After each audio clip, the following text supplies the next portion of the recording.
Okay, அல்ஹம்துலில்லாஹ். நம்ம இதை அப்படியே வேகமாக ஓதி காமிக்கிறேன் உங்களுக்கு. நான் சொல்கிறேன், நீங்கள் சொல்லி பாருங்கள் ஃபஸ்ட்டு. நான் சொல்கிறேன், கரெக்டாக இருக்கா அப்படிங்கிறத பார்த்துக்கோங்க. சரிங்களா?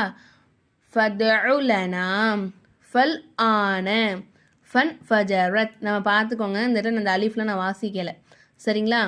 பில் ஆஹிரத்தி ரிஸகன் அலா மதா பலா ஹுதா ரகதன் அபா ஷை அன் லி ஷை இன் இந்த அலிஃபை விட்டுறணும். சரிங்களா? எய் அசு வஜீ ஆவா. ஓகேங்களா? எதிர உக்கும் இந்த ஹம்ஸாவை தான் வாசிக்கணும், வாவை விட்டுறணும். சரிங்களா? அடுத்தது இது பாருங்க, வாவு இருக்குது, லாம் இருக்குது. இந்த அலிஃபை விட்டுறணும், இந்த வாவையும் விட்டுறணும். சரிங்களா? இந்த இடத்துல இந்த வாவை விட்டுறணும். இது எப்படி ஓதணும்? வல் ஃபு ஆத